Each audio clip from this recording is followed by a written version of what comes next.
The station was called the Conclave. It floated in open space, far from any single planet, far from any single empire. It was built so that every species could meet in one place and talk instead of fight. The walls were tall. The halls were wide. The air was mixed to suit 100 different kinds of lungs. And the noise, never stopped. There were clicking languages, humming languages, languages that moved through vibration in the floor. Ships docked and undocked every few hours. Flags and banners hung from the ceiling, each one belonging to a different civilization. Humanity's banner was small. It hung near the back. Humans had only been allowed into the Conclave 2 years ago. They were listed in the official galactic record as a Tier F species. That was the lowest possible rank. It meant they were considered primitive, undeveloped, not a threat, not important. Most of the older species didn't even bother learning the name of the human delegation. They were just there, like background noise. Easy to ignore. Ethan Voss was part of that delegation. He was not tall. He was not large. He had short dark hair, a plain face, and eyes that were a shade of gray that most humans would have called unremarkable. He wore the standard diplomatic uniform, clean, pressed, simple. He carried no weapon. He had no title beyond delegate. He stood at the back of the human group, near the entrance hall of the Conclave, holding a small data tablet, reading quietly while the chaos of the station moved around him. He looked like nobody special. That was not entirely wrong. Ethan Voss had not been chosen because he was exceptional. He had been chosen because he was experienced. He had been a soldier once, on the outer colonies, where humanity's early expansion into space had not been peaceful. He had seen difficult things. He had survived difficult things. Now he worked in diplomacy, which he said was mostly the same job but with more talking and less bleeding. His supervisor had described him as reliable and hard to rattle. That was considered high praise. He was reading his data tablet when the Dravathi arrived. Everyone noticed. The Dravathi were hard to miss. They were tall. The shortest among them stood nearly 2 meters. Their skin was a deep dark gray, almost like polished stone. Their eyes were large and bright, a sharp amber color that caught the light strangely. They walked in a formation, with warriors on the outside, and the royal party at the center. Their armor was ceremonial but real. It had been worn in actual battles and showed it. At the center of the group walked Emperor Dravath Kale, a massive figure with a broad chest and a face that looked like it had been carved rather than born. He did not look at the other species as he walked. He looked forward, and the crowd simply moved. Behind him walked his daughter. Princess Velshara of the Dravathi Empire was younger than her father, but carried herself the same way, as if the floor existed only because she allowed it to. She wore robes of deep crimson that moved like liquid when she walked. Her hair was pulled back tight and woven with thin threads of silver metal. Her face was sharp and still. She was, by any standard in the galaxy, someone who had never been told no and had never needed to ask twice. She walked into the entrance hall and looked around the way someone looks at a room they have already bought. Then something made her stop. Not a sound, not a movement, just a feeling that wasn't quite right. She scanned the room slowly. The other delegations had reacted to the Dravathi arrival the way most species always did. They had shifted back. Not running, nothing so obvious. Just the small automatic movement of creatures who sensed something larger than them nearby. The Dravathi emitted something, a low biological signal their bodies produced without thinking. It was not sound and not light. It was closer to pressure, like the feeling before a storm. Most species felt it without knowing they felt it. Their bodies simply responded. Step back. Lower your eyes. Give space. Every group in the hall had done this. Except one. Velshara's eyes moved to the human delegation. They were a small group near the far wall. Some of them had also shifted slightly, but one of them had not moved at all. He stood with a data tablet in his hand, reading, as if nothing had entered the room. His posture had not changed. His shoulders had not dropped. He had not looked up. She stared at him for a moment. He was reading. She decided it meant nothing. He probably hadn't noticed their arrival. Humans were not known for awareness. The formal welcome ceremony began. Each delegation was introduced in order of rank.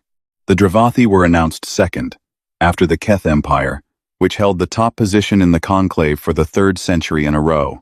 When humanity was announced, the name barely carried across the hall before the next name was already being spoken.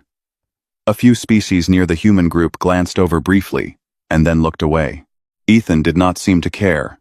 He tucked his tablet away and watched the proceedings with the same calm expression he had worn since arriving. An hour into the first open session, a small incident happened. It was the kind of thing that happened often at the conclave. Tensions were always just below the surface. Lord Veth, a junior noble in the Dravathi retinue, moved through the side corridor behind the main hall. He was large, even for a Dravathi, and he moved as if space owed him a debt. A young human aide named Soren was coming the other direction, carrying a stack of data files. Veth did not slow down. Soren did not have time to move. Veth walked into him, or through him, depending on how you saw it. The files scattered. Soren hit the wall hard and went down to one knee. Veth kept walking. Several people saw it.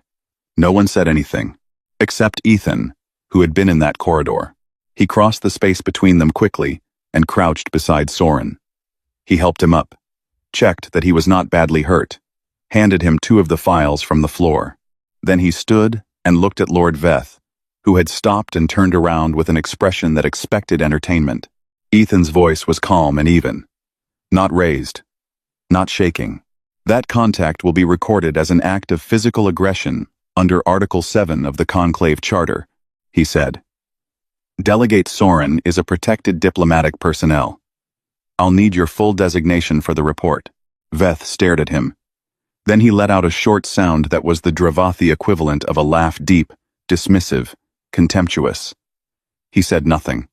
He turned and walked away. Ethan watched him go. His face did not change. He pulled out his tablet and began typing the report. Across the hall, Velshara had seen the whole thing from the balcony above. She had expected the human to flinch, to look away, to do what every small species did when a Dravathi noble dismissed them, absorb it, look at the floor, pretend it did not happen. He had not flinched. He had not raised his voice. He had not backed down. He had simply stated a fact, been ignored, and then gone back to work, as if being ignored was not a problem he had any interest in. She watched him walk back down the corridor. The feeling from before came back. Quiet. Unnamed. She pressed it down and turned away. But she did not forget it. The negotiation chamber was a large room with curved walls and long tables that bent in a half circle. Each delegation had its own section. The air was quiet in a way that felt deliberate, the kind of quiet that meant everyone was being careful with their words. The session had been going on for 3 hours, and nothing important had been decided, which was normal. Important decisions at the conclave almost never happened on the first day. The first day was for watching each other, for measuring, for deciding who was worth taking seriously. Lord Veth sat behind the Dravathi section, saying little, watching more. He had a habit of picking things apart with his eyes, looking for weakness, the way a predator looks for a limp in the herd. Ethan sat at the far end of the human section with 2 other delegates. He had been mostly quiet. He had spoken once, briefly, to raise a point about resource corridor rights near the edge of human explored space. No one had responded with any real attention. He had noted that down in his tablet and moved on. The session was winding toward its close when the door at the back of the chamber opened. It was not supposed to open, not during session. The guards outside were there specifically to prevent interruptions.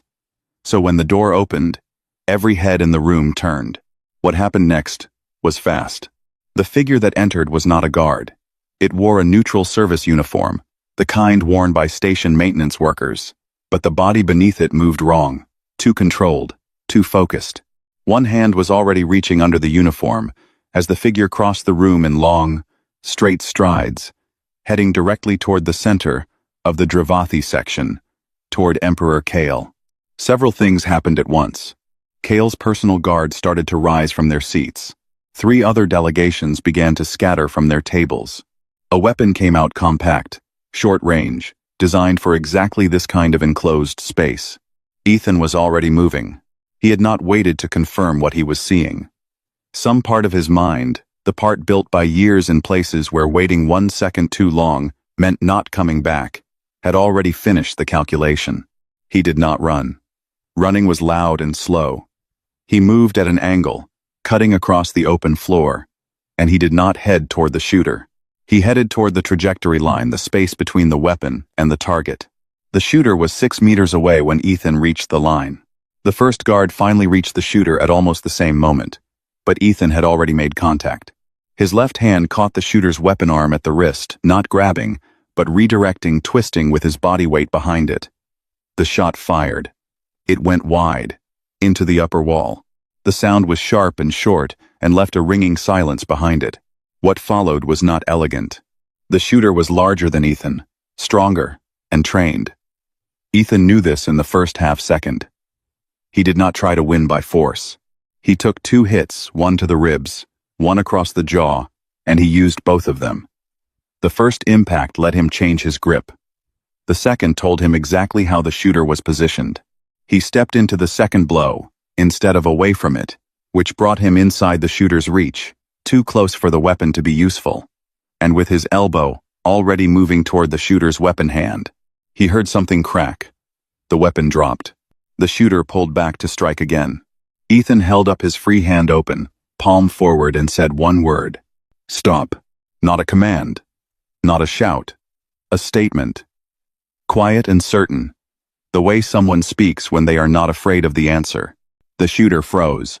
It lasted only a second. But in that second, the station guards poured through the door and it was over. The shooter went to the floor under 4 bodies and did not resist anymore. Ethan stood where he was, breathing slowly, and let his hands drop to his sides. The chamber was completely still. Every delegate in the room was staring at him. The Dravathi guards, the ones who had been rising from their seats when all of this began, were standing frozen in their half-risen positions, their faces carrying the particular expression of people who could not explain what they had just witnessed. They were trained warriors. They had protocols. They had reacted. They had reacted 2 full seconds after Ethan had already finished. Emperor Kale had not moved at all.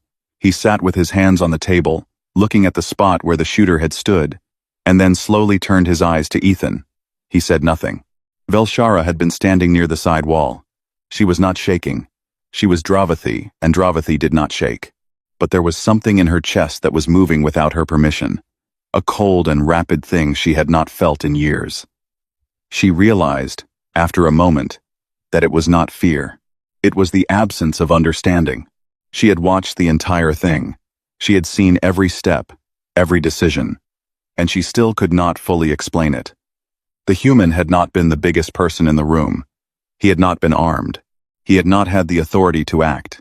He had simply acted, as if the size of the problem and the size of his own resources were completely unrelated factors. Later, after the room had been cleared and the guards had taken the shooter away, Velshara went looking. She found him in the station's medical bay. He was sitting on a bench near the back. He had taken off his jacket and was wrapping his own hand with a medical strip. Slowly, carefully. His face was calm. She came closer and saw that 2 of the fingers on his left hand were bent at wrong angles, broken. She stopped. He noticed her. He did not seem surprised. You did not call the medic, she said. There were people more hurt than me, he said. I was fine waiting. She looked at the fingers. That looks like it hurts. It does, he said. Simple. Without drama. She waited for more. There was no more. He went back to wrapping the hand. You are not going to say it does not hurt? She asked. She had heard humans boast about pain before. She had heard most species say things to seem strong.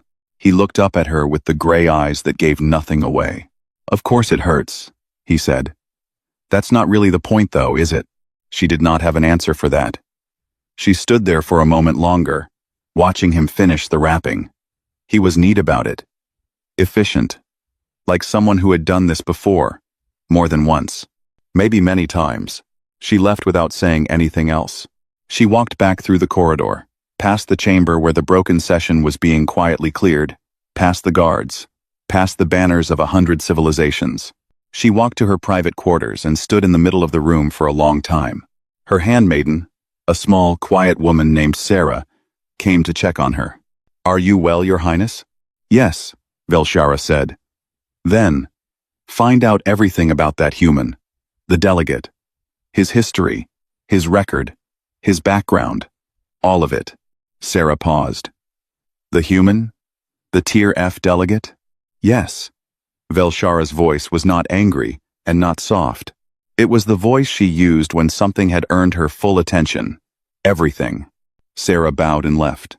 Velshara stood alone in the quiet room. She thought about the 2 broken fingers, the calm voice, the way he had moved, not like a hero, not like someone performing bravery, like someone who had simply decided what needed to be done and done it, the way you do something you have done 100 times before. That's not really the point though, is it? She could not stop hearing it. Sarah was fast. She was good at finding things. It was why she had been placed with the princess in the first place. She had contacts across the station, access to certain databases, and a very quiet way of asking questions without making people feel they were being asked. By the time the station's second-day cycle began, she had put everything she found into a single file and brought it to Velshara. Velshara read for a long time. At first, she was reading about Ethan, his service record, his years in humanity's colonial frontier wars. The names of the places he had been sent, most of them she did not recognize, because they were small, far out, unimportant places that no major civilization had bothered to map properly. The record described what had happened in those places in short, flat language. The kind of language soldiers use when they write about things that do not fit in ordinary sentences. There were awards listed, a few citations, also injuries, more injuries than most people survive, all treated, all recovered from. He had been 22 when he started, and 31 when he left the military. He had taken a position in the diplomatic corps almost immediately after. His supervisor's notes described him as calm under pressure and effective in hostile environments. There was a smaller note at the bottom that said, "Recommend for sensitive postings. Does not panic." She had reached the end of his personal file and started to turn the page when she stopped. Sarah had attached something else. A second file. Longer. It was not about Ethan. It was about humanity. Velshara almost set it aside. She had grown up knowing the standard data on humans. Tier F. New to space. Underdeveloped. Their planet was average in size. Their biology was soft and fragile. No special senses. No natural armor. No venom. No significant physical advantages over most species. Their lifespan was short. Their technology, when they first arrived in space, had been generations behind the conclave average. She had learned all of that. She had filed it away under "not interesting." But she read the second file. It started with history, pre-space history, humanity's own past, on their own single planet, before they had ever looked up and understood what the stars were. They had fought. That part she expected. Most species had violent histories. What she had not expected was the scale of it, or the relentlessness. Humans had fought each other without stopping for thousands of years. Not small conflicts, not territorial disputes resolved in a season. Massive, total wars that covered entire continents, that used weapons designed specifically to kill as many of their own kind as possible. Chemicals released into the air to burn lungs. Devices built to flatten whole cities in a single moment. They had done these things to each other.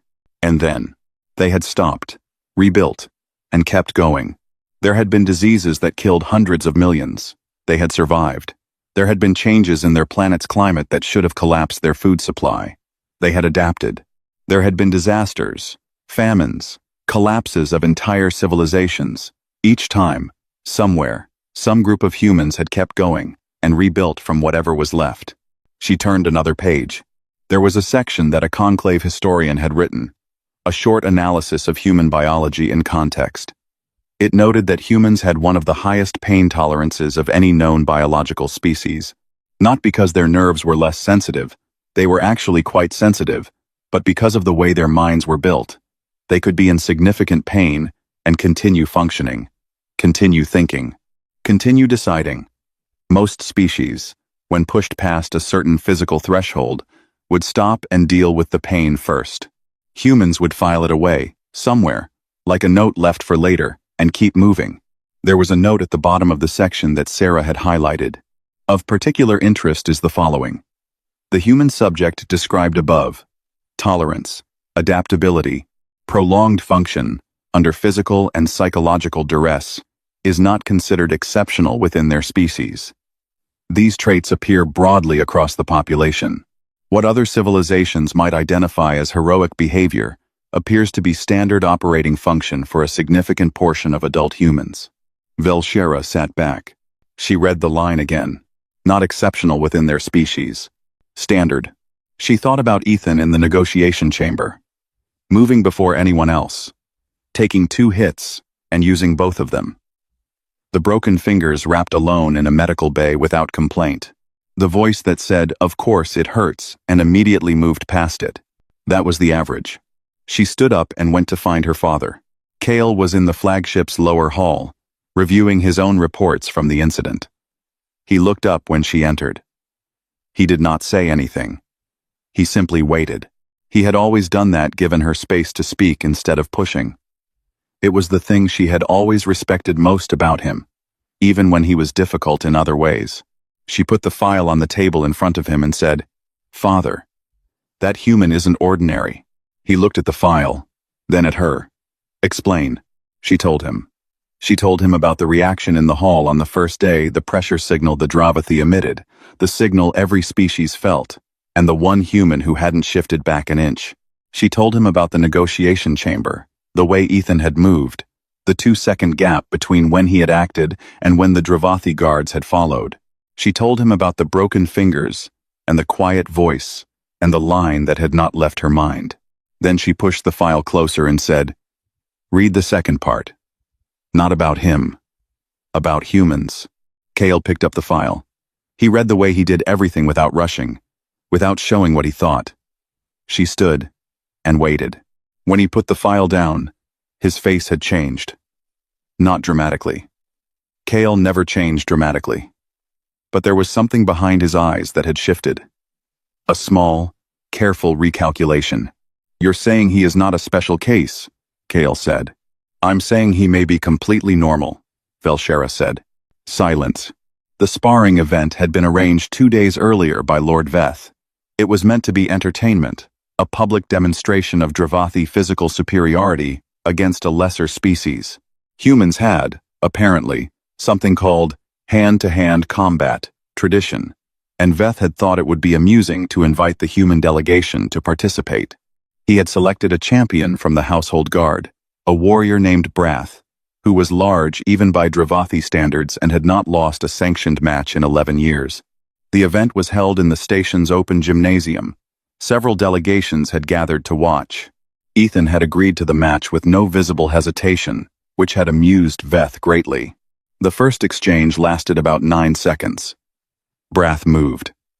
Ethan tried to redirect, misjudged the speed and the weight behind it, and went down hard.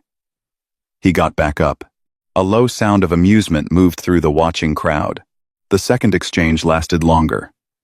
Brath was clearly not at full effort. He was playing. He landed 3 strikes that each would have put most opponents on the ground and kept them there. Ethan went down again on the third. He got back up again. Slower this time. Breathing harder. Veth was laughing openly. Velshera was watching very carefully. She had noticed something. Ethan was not trying to match Brath in the second exchange. He was not trying to win. He was watching. Even when the strikes landed, even going down, his eyes were open and tracking. He was learning something. She was not sure what yet. The third exchange began. Everything changed. Ethan moved differently. He had adjusted his angle of approach. Small difference. But it took him outside. Brath's dominant striking line. Brath threw the first blow. Ethan was not where it expected him to be. The second blow, he didn't block it. He stepped into it at an angle, so the force traveled across his shoulder instead of into it, and his own movement was already continuing into Brath's balance point. Brath shifted to compensate. Ethan had anticipated the shift. His next two movements were already timed to it. It was not a victory of strength. Not even close.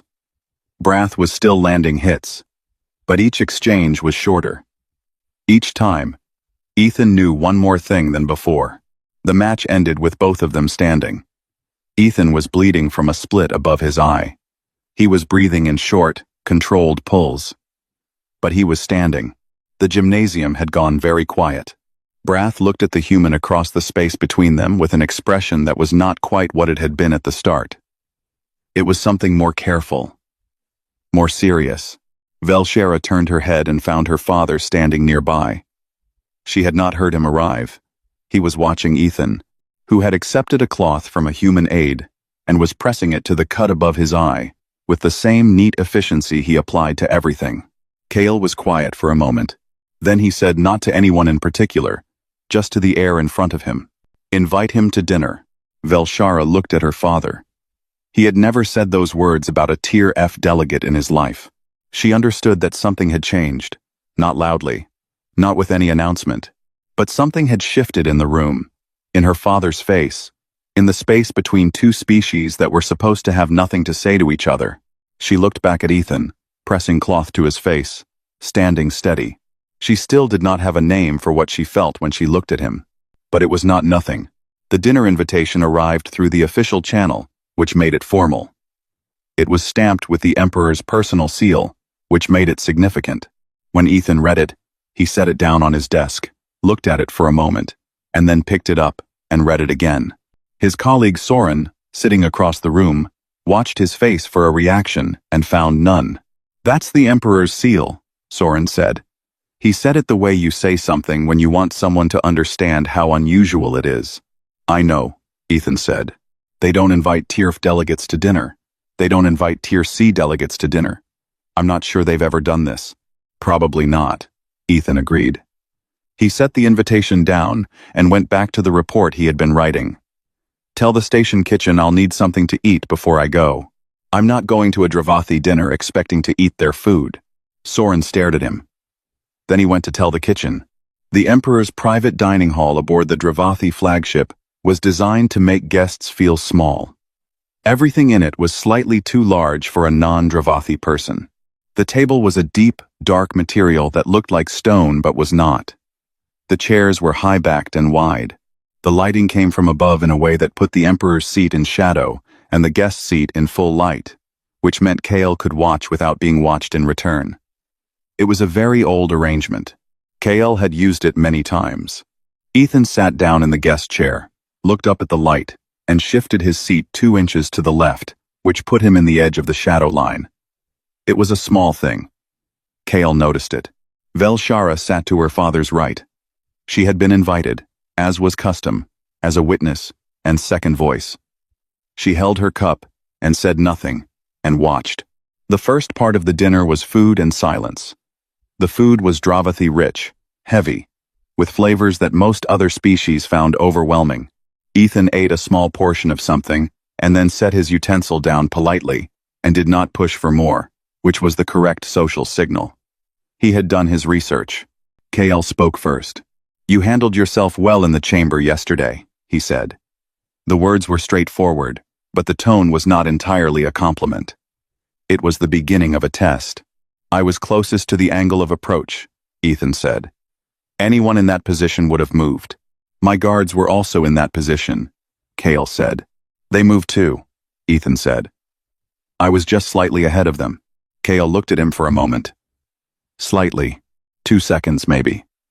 It's not a significant difference." It was a significant difference, and they both knew it, and neither of them said so. Velshara watched her father absorb the answer. She could see him adjusting. Most species, when given a compliment by the Emperor, either swelled with pride or deflected with excessive humility. Both reactions told him something useful about them. Ethan had done neither. He had given a precise, neutral assessment and declined to make it about himself. The test continued. Kale asked about humanity's position in the conclave, about their expansion plans, about what they wanted from the organization long-term. Ethan answered all of it without any hesitation, but also without any attempt to impress. He spoke about humanity the way someone speaks about a project they know well with specific detail, without pretending the problems were smaller than they were, and without apologizing for the ambitions. Then Kale leaned forward slightly and asked the question that sat under all the others. What do humans fear? The dining hall was very quiet. Ethan was still for a moment. Not uncomfortable thinking. She could tell the difference by now. He was genuinely considering the question, rather than reaching for a prepared answer. Irrelevance, he said. Dying without having mattered. Doing all of it, the building, the working, the fighting, the losing. All of it, and having it mean nothing in the end. I think that's the thing that keeps humans moving more than anything else. He paused. We're not always good at agreeing on what matters. But we're very committed to the idea that something should. Kale's eyes had not moved from him. And death itself? The Emperor asked. His voice was quieter, more direct. This was the real question. We've been dying since before we had words for it, Ethan said. We have ceremonies for it, and art about it, and philosophy built around it. We've had more practice thinking about death than almost anything else. He set his cup down. But I don't think we've ever really made our peace with it. We just decided it wasn't a reason to stop. Silence. Velshara realized she was holding her breath. She let it out slowly. Kale sat back in his chair. He looked at Ethan the way she had seen him look at very few things in her life. The way he looked at something that had earned his full and honest attention. The dinner continued. It did not feel like a test anymore. Later that night, Ethan could not sleep. This was not unusual. He often could not sleep when something was pulling at the back of his mind. He lay in his bunk for about an hour, and then gave up, dressed, and walked the station's empty corridors. The thing pulling at his mind was the assassination. He had been thinking about it since the day it happened. Not about the event itself, but about the details around it. Who the shooter was, how they had gotten in, who had arranged their access. The station's security team had identified the shooter as a hired operative with no clear allegiances, a professional. Someone had paid for that specific attack, in that specific room, during that specific session. And the session, Ethan had noticed, had been one of only 3 scheduled that week, where both Emperor Kale and the senior delegate of the Varrock Union, a rival empire, would be in the same room. He had been building the picture in pieces. Now, at 3 in the morning by station time, walking the empty corridor near the administrative level, he decided it was time to look for the frame. The Conclave archive room was not supposed to be accessible to Tier F delegates. It held sensitive diplomatic records, old agreements, communication logs. It required a level 3 clearance. Ethan did not have a level 3 clearance. He had, however, spent a part of his previous 2 days paying very careful attention to how certain staff members used their access cards, and he had a good memory. The door opened. He went in. The archive was quiet and cool and full of soft light from dozens of display panels. He moved to the records console and began working. He was focused enough that he did not hear the door open again about 20 minutes later. You are not supposed to be here. He turned around. Velshara stood in the doorway. She was in simpler clothing than usual, not robes, just a long dark jacket, no guards. Her amber eyes moved from him to the display console and back. He held very still for a moment. No, he said. I'm not. What are you looking for? He considered not telling her. He looked at her face, sharp, controlled, not alarmed. Not reaching for a communication device. Waiting. He turned back to the display and expanded the network he had built. It filled the panel in front of them, a web of connections between communication records, access logs, financial transfers, scheduling changes, all linked and color-coded. Someone hired the shooter, he said. But the target wasn't only your father. The timing was chosen specifically so that your father would look like the likely aggressor to the Varrock delegation. If Kale had been killed, the evidence trail would have pointed back to the Varrock. If the Varrock delegate had been killed, which almost happened when the shot went wide, the evidence would have pointed to the Dravathi. He traced a line on the panel with one finger. Either way, a war starts. And this group, he pointed to a cluster of names. benefits from that war considerably. Velshara stepped closer and looked at the panel. She was quiet for a long time. This would take months to arrange. She said, "At least. Why are you doing this?" she asked. Her voice was very direct.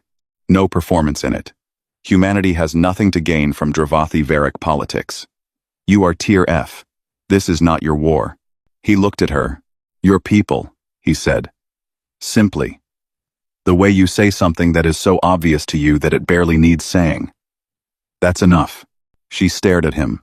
That feeling was back, the cold, rapid thing in her chest that she had first felt in the medical bay. Bigger, now. Clearer.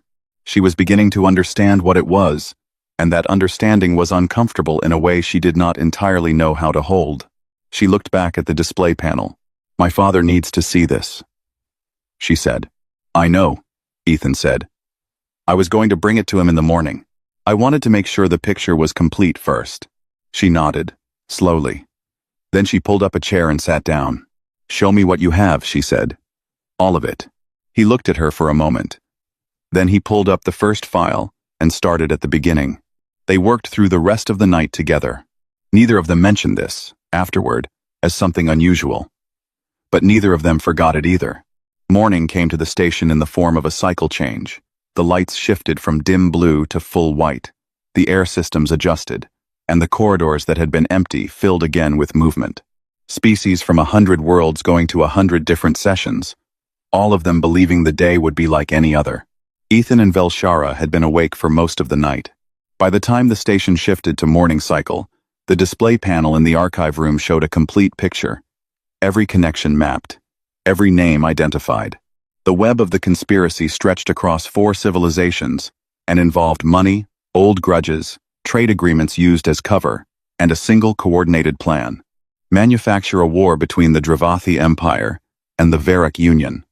Let the 2 largest military powers in the conclave tear each other apart. Step into the vacuum. The architects were a group that had no official name. They moved through shell organizations and hired hands. Their leaders held respectable positions on the conclave floor. Velshara had looked at the finished picture and said nothing for a long time. Then she had gone to wake her father. Ethan had gone back to his room, changed his shirt, and had the meal he hadn't eaten the night before. He sat at his small desk and read through everything one more time, checking for gaps. There were none he could find. By mid-morning, Emperor Kale had seen the evidence. He had reviewed it without any visible emotion. He had asked 6 precise questions, all of them good questions, and Ethan had answered each one. When the last answer was given, Kale had sat very still and then said, I need to verify the communication logs independently. Ethan had said that was exactly the right thing to do. They had arranged for a secure transfer of the data to the Dravathi-owned intelligence team. All of that had been done carefully, quietly, and correctly. What none of them had expected was the speed. The conspirators had their own people inside the station. That was not surprising. A plan this large needed eyes everywhere. One of those eyes had noticed unusual activity near the archive room during the night cycle. By mid-morning, a message had been passed. By the time the Grand Conclave session opened at noon, all delegations present, as required for the formal treaty review, scheduled for that day, the conspirators had made a decision.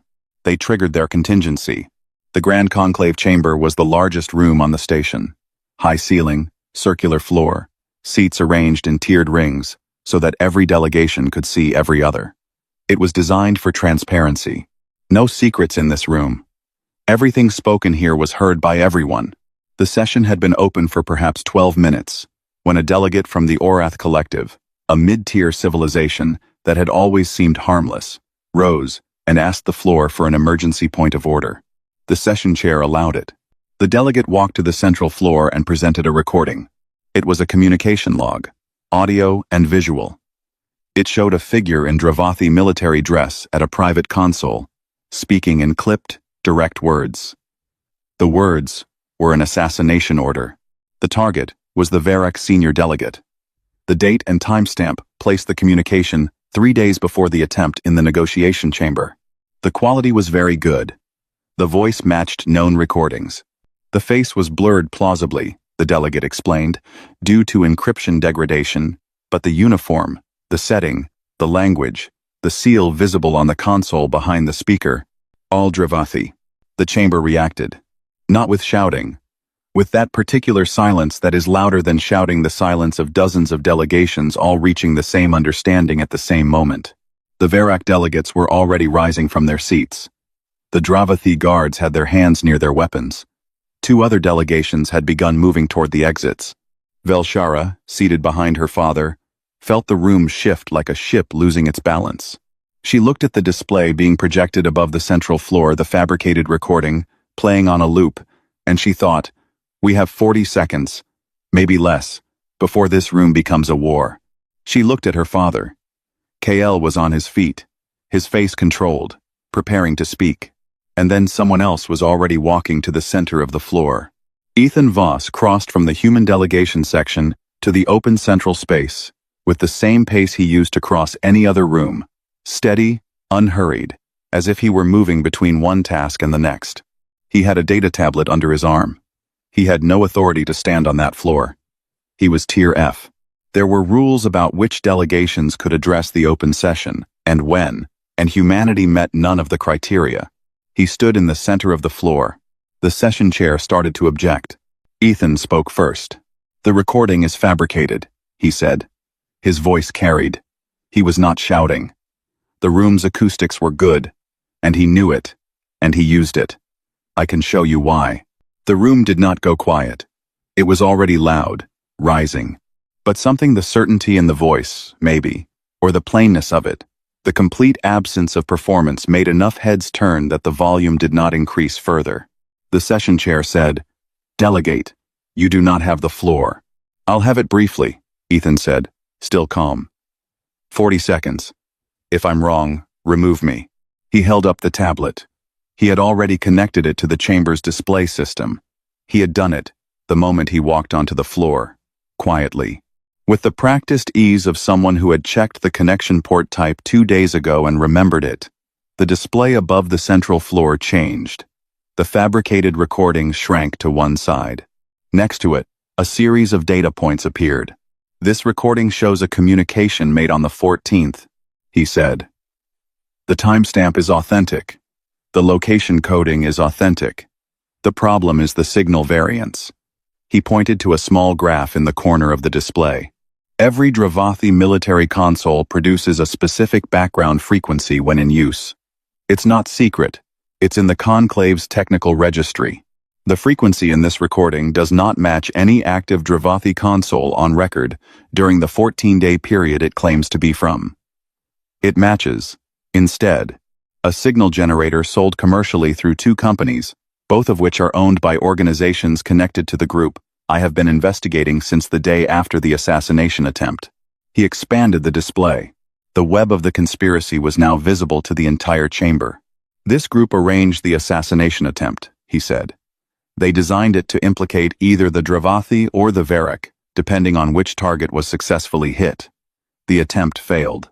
This recording is the backup plan. I have independent verification of the signal data from 3 Conclave technical staff members who agreed to check it this morning." He paused. "If the session chair would like, I can provide the verification codes now." The room was completely still. Ethan stood in the center of it, a small figure in a plain uniform, with a data tablet and 2 broken fingers wrapped in medical strips, surrounded by the representatives of civilizations that between them controlled thousands of ships and hundreds of worlds. He waited. The session chair, a very old and experienced member of the Keth Empire, took a long breath. Then she said, "Provide the verification codes." He provided them. What followed was not fast or clean. It was loud and argued and messy in the way that important things in large rooms almost always are. The Orath delegate tried to object and was interrupted. The Verak senior delegate asked for the data to be sent directly to their own analysts. The chair called for 3 separate verification procedures to run simultaneously. 2 of the conspiracy's members tried to leave the chamber and were stopped at the doors by Conclave security. Ethan had submitted the names to security an hour before the session began, with a request to watch for departures. He had thought of that too. By the time the session was officially suspended for independent verification, which would be completed by evening, and would confirm everything the war had not started. It was an hour after the session ended when Emperor Kale found Ethan in a side corridor near the chamber. Not a formal meeting. The Emperor had simply walked in the direction he had seen the human go. Ethan stopped when Kale appeared. He stood straight, hands at his sides, and waited. Kale was quiet for a moment, just looking, taking the measure of something he had already measured once, and was now measuring again. "You had nothing to gain from this," Kale said. "Sure I did," Ethan said. "A galaxy not on fire. Humanity has to live here too." Kale looked at him for a long time. Then he did something that made Velshara, who had followed her father, and stood now at the corridor's edge, stop breathing completely. Emperor Dravath Kale, ruler of one of the most powerful empires in the known galaxy, a man who had accepted formal tribute from 100 civilizations in his lifetime, inclined his head. Not deeply. Not with ceremony. Just a slow, deliberate forward motion of the head that said, clearly and unmistakably, "I see you." Ethan returned the gesture without any sign of being overwhelmed by it. They parted ways without further conversation. Velshara stood in the corridor after her father had walked past her, and she stayed there for a while. She thought about the first moment she had seen Ethan standing still in the entrance hall, reading his tablet, while the pressure of the Dravathi arrival moved every other creature in the room back an inch without them knowing why. She thought about the negotiation chamber, the broken fingers, the dinner, the archive room, the central floor of the Grand Conclave, with a plain data tablet and 40 seconds, and a voice that did not shake. She had stood before dangerous things in her life. She had stood before her father in his anger, which was like standing near a storm. She had stood before the cold weight of open space. She had stood before species whose bodies made fear without even trying. She had not expected to feel something like trembling, quiet, deep, the kind that lives in the chest and not the hands, before a man with a wrapped hand and a prepared argument who said, "Your people." That's enough, as if it were the simplest thing in the world. It was not fear. She was certain of that now. It was something closer to awe, the kind you feel when you realize that you have been looking at something for days without understanding what it was, and then suddenly you do. She understood now. He had never been performing. There had been no mask, no strategy behind the calm. That steadiness, the broken fingers filed away for later, the 2-second gap, the night in the archive, the 40 seconds on the open floor that was simply what he was. Not heroism, not exceptional courage. Just a human, doing what humans apparently did. She thought about the file. Not exceptional within their species. She thought about a whole civilization of them. And for the first time since arriving at the conclave, Princess Velshara of the Dravathi Empire understood something that the galaxy's species registries had not thought to put in their notes on humanity. It was not the ones who were loud you had to watch for. It was the quiet ones who kept getting up. The universe had seen conquerors and prophets, and things that called themselves gods. It had not yet learned to be careful of the prepared, stubborn, quietly relentless average man. It was beginning to learn.